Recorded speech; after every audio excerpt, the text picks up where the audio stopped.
हम में से कितने सारे लोगों का सपना होता है अपने पसंद की लग्जरी गाड़ी रखना, एक बड़ा सा घर, वर्ल्ड टूर करना, नई नई जगहों को एक्सप्लोर करना, एक ऐसी लाइफस्टाइल जीना जैसे मूवी स्टार या रिच पीपल जीते हैं। पर बहुत से लोगों के लिए ये सिर्फ एक सपना ही बनकर रह जाता है। मैंने बहुत से लोगों को ये कहते हुए सुना है कि अपने लिए रिटायरमेंट प्लान करो, अपनी यंग एज में इतनी मेहनत करो कि रिटायरमेंट के बाद वर्ल्ड टूर पर जा सको, बड़ा सा घर ले सको, टेंशन फ्री लाइफ जी सको। पर अगर मैं आपको कहूँ कि आप अपने इन ड्रीम्स को पूरा करने के लिए आपको बुढ़े होने की जरूरत नहीं है। आप अपने 20s या 30s में भी ये लाइफस्टाइल अचीव कर सकते हो। वर्ल्ड के सबसे रिचेस्ट और मशहूर इन्वेस्टर मिस्टर वॉरेन बफेट कहते हैं, if you don't find a way to make money while you sleep you will work until you die. अगर आप आज ये नहीं सोच पा रहे हो कि आप आज कैसे फाइनेंशियली फ्री लाइफ जी सकते हो, तो क्या गारंटी है कि आप फ्यूचर में भी फाइनेंशियली फ्री हो पाओ। और हो सकता है कि आप पूरी जिंदगी सिर्फ काम ही करते रह जाओ। दोस्तों, हम एक ऐसी दुनिया में रहते हैं जहां हर दिन, हर हफ्ते, हर साल चीजों के दाम सिर्फ बढ़ते ही जा रहे हैं।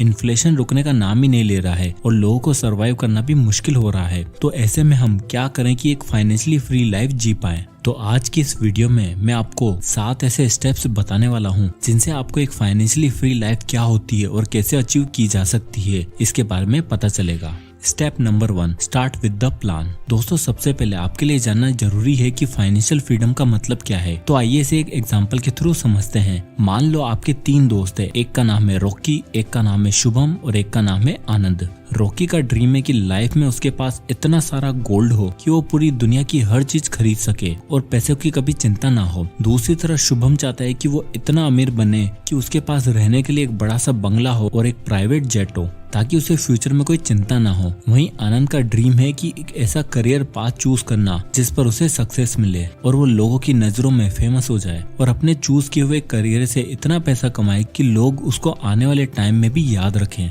तो इन तीनों दोस्तों के ड्रीम्स अलग अलग हैं और इनके ड्रीम्स ही डिफाइन करते हैं इनकी फाइनेंशियल फ्रीडम। यानी अगर रॉकी को गोल्ड नहीं मिला तो वो अपने आप को फाइनेंशियली फ्री नहीं समझेगा। ऐसे ही शुभम को अगर प्राइवेट जेट नहीं मिला और अगर आनंद फेमस नहीं हो पाया तो वो भी फाइनेंशियली फ्री नहीं हो पाएंगे। यानी इस एग्जाम्पल से हम ये समझे कि फाइनेंशियल फ्रीडम की डेफिनेशन हर इंसान के लिए अलग अलग होती है। इसलिए आपको सबसे पहला स्टेप लेना है स्टार्ट विद द प्लान। यानी अपने लिए कोई गोल सेट करो, एक ऐसा टारगेट रखो जो अचीवेबल हो और जो आपको ढेर सारा पैसा दे सके। जैसे कि आपको बैंक में कितना पैसा चाहिए, क्या क्या लग्जरी आइटम चाहिए, उसके लिए क्या क्या एक्सपेंसेस होने चाहिए। और टारगेट बनाने के बाद अपनी करंट सिचुएशन को एनालाइज करो और एक लॉन्ग टर्म और रियलिस्टिक विजन बनाओ और फिर छोटे छोटे स्टेप्स में उन पर काम करना शुरू करो, जो धीरे धीरे आपको आपके डिजायर्ड गोल्स की तरफ ले जाएगा। Step number 2, make a budget. दोस्तों, हमारे हर इंडियन माइंडसेट में एक चीज बहुत कॉमन है, वो है बजट। कहीं ट्रिप पर जाना है, कहीं शॉपिंग करनी है, घर चलाना है या बच्चों की पढ़ाई मैनेज करनी है। इन सभी चीजों के लिए हर इंडियन, इवन हर एक इंसान एक बजट जरूर तैयार करता है। यहाँ तक कि बड़े बड़े बिलियनियर्स भी बजट बना के काम करते हैं।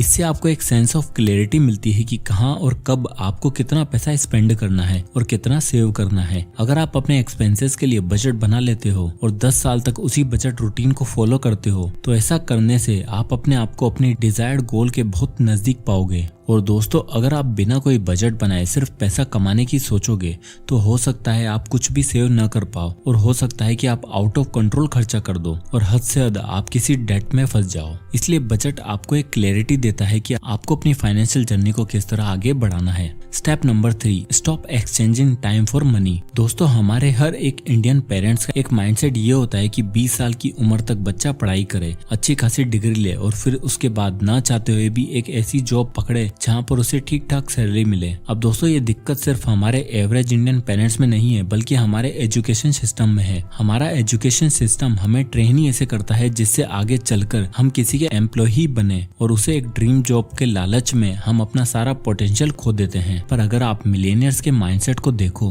तो वो लोग वैसा बिल्कुल नहीं करते। वो अपने बच्चों को इतना फाइनेंशियली इंडिपेंडेंट बनाने की कोशिश करते हैं जिससे वो खुद स्टेबल हो पाएं और पैसों की सही वैल्यू सीखें। और क्या आप जानते हो कि वॉरेन बफेट वर्ल्ड के वन ऑफ द रिचेस्ट आदमी ने अपनी 99% वेल्थ चैरिटी में देने का वादा किया है, सिर्फ इसलिए ताकि उनके बच्चे खुद फाइनेंशियली स्टेबल बन पाएं और नए नए आइडिया से पैसे कमाएं। देखो दोस्तों, मैं ये नहीं कह रहा कि जो लोग 9 to 5 की जॉब करते हैं वो अच्छा नहीं है। हो सकता है आप 9 to 5 की जॉब करके अपने गोल्स को अचीव कर लो, पर बात यह है कि बस 9 to 5, बाकी के बचे 8 घंटे का क्या। मोस्टली लोग जिनको मैंने 9 to 5 की जॉब करते हुए देखा है, वो ऑफिस से आने के बाद नेटफ्लिक्स, इंस्टाग्राम और टीवी जैसी चीजों पर अपना टाइम वेस्ट करते हैं, जबकि इन्हीं आवर्स में आप 1-2 घंटे निकाल कर कुछ प्रोडक्टिव और इनकम जनरेटिंग काम कर सकते हो सकता है कि आपके पास ऐसी बहुत सी चीजें होंगी जिनका अमाउंट अनलिमिटेड हो, पर दोस्तों टाइम एक ऐसी चीज है जो सबके लिए लिमिटेड है। अब किसी के पास 24 घंटे से ज्यादा तो है नहीं, तो अगर आप अपने टाइम के बदले में अपनी इनकम एक्सचेंज कर रहे हो तो आपकी इनकम भी टाइम की तरह लिमिटेड ही रह जाएगी और एक ऐसा पॉइंट आएगा जहां आप काफी पैसा कमाकर भी अपने आप को फाइनेंशियली फ्री नहीं बना पाओगे। Step number 4, live by your means, spend on what's necessary. अपने ऊपर खर्चा करने का मन किसी नहीं करता। मंथ एंड में जब भी पेचेक आता है, सबका मन करता है क्यों ना कुछ शॉपिंग करे, क्यों ना पार्टी करें,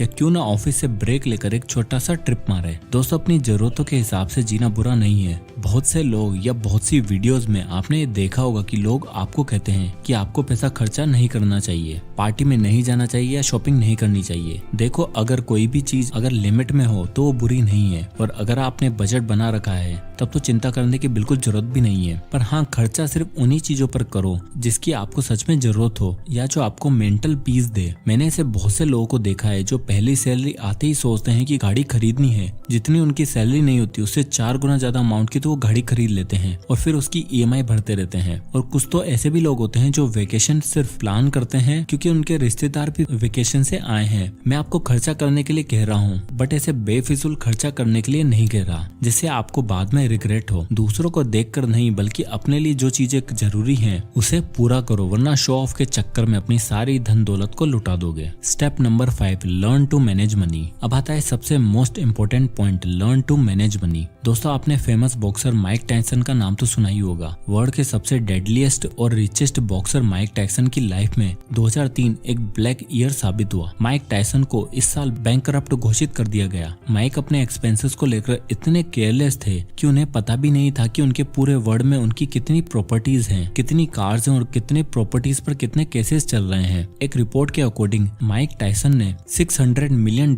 से भी ज्यादा का लॉस फेस किया था। उनके पास न जाने कितनी लग्जरीज कार थी, कितने लग्जरीज हाउस थे जिनकी मेंटेनेंस में साल के काफी पैसा खर्चा हो जाता था। और तो और माइक टायसन के पास वर्ल्ड के रेयरेस्ट स्पीसीज के लगभग 100 से ऊपर पिजन्स थे और 3 बंगाल टाइगर्स जिनका एनुअल खर्चा लगभग $1 लाख आता था। उन्होंने अपने पैसों को इतना केयरलेसली खर्चा किया कि जब उन पर लॉसूट हुआ तो उन्हें कोई आइडिया ही नहीं था कि उनकी US के किस किस स्टेट में कितनी प्रॉपर्टीज हैं, कितनी गाड़ियां हैं और कितना गोल्ड और लग्जरीज आइटम है, जिस वजह से वो अपना कर्जा नहीं चुका पाए और बैंकरप्ट हो गए। और इसी बैंकरप्ट की वजह से उन्हें 2005 में अपना बॉक्सिंग करियर भी छोड़ना पड़ा। तो दोस्तों, इसलिए आपको अपने पैसों को मैनेज करना आना चाहिए। स्पेशली कितना पैसा कहाँ खर्चा हो रहा है, इस पर तो हमेशा नजर रखनी चाहिए। हमेशा ध्यान रखो कि आप अपने ड्यूज टाइम पर क्लियर कर रहे हो या फिर नहीं, credit card payment, rent payment time पर हो रही है या फिर नहीं, कहीं कुछ अननेसेसरी खर्चा तो नहीं हो रहा है। और सबसे ज्यादा जरूरी, एक इमरजेंसी फंड हमेशा तैयार रखो जिसे जरूरत के टाइम पर आपको अपनी सेविंग्स अकाउंट से पैसे निकालने की नौबत ना आए। बड़े बड़े मिलेनियर और फेमस लोग भी अपना सब कुछ सिर्फ इसलिए गवा देते हैं क्योंकि उन्हें अपने पैसों को ठीक से मैनेज करना नहीं आता। Step number 6, start investing now.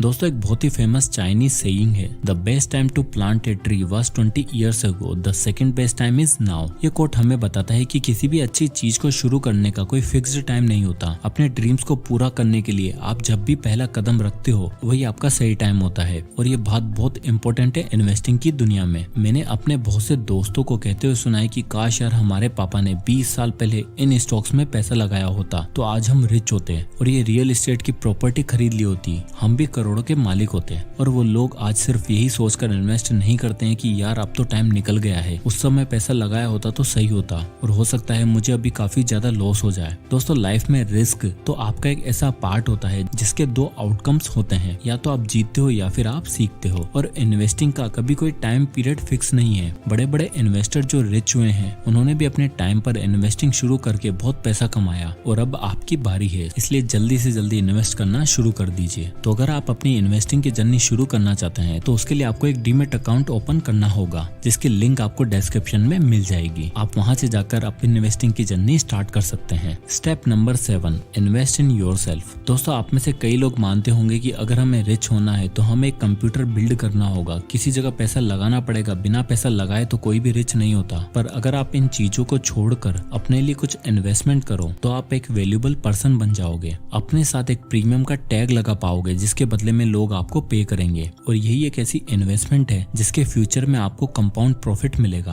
और वो भी बिना किसी लॉस के। आप अपने आप को रोज कुछ ना कुछ नया सिखाओ, कुछ ऐसे कोर्सेज और ट्रेनिंग सेशन लो जिससे आपकी स्किल्स, आपके हिडन टैलेंट्स और आपकी नॉलेज इंक्रीज हो। कहा जाता है कि हमारे ब्रेन की स्टोरेज कैपेसिटी 2.5 मिलियन गीगाबाइट्स होती है, यानी एक ऐसी स्टोरेज जो कभी खत्म नहीं हो सकती। लेकिन हम सही से उसका यूज नहीं करते हैं। हम उसका यूज करते हैं ऐसी एक्टिविटीज में जो हमारे लिए प्रोडक्टिव ही नहीं है। सो इसलिए इन्वेस्ट इन योरसेल्फ नाउ। तो दोस्तों, ये थे वो 7 स्टेप्स जो आपको आपकी फाइनेंशियल फ्रीडम की जर्नी में हेल्प करेंगे। सो आई होप कि ये वीडियो आपको पसंद आया होगा, तो इसे लाइक करें और शेयर करें। और अगर आप किसी भी टॉपिक या बुक पर वीडियो चाहते हैं तो हमें कमेंट करके जरूर बताएं, मैं उस पर वीडियो बनाने की पूरी कोशिश करूंगा। तो मिलते हैं नेक्स्ट वीडियो में, तब तक के लिए जय हिंद।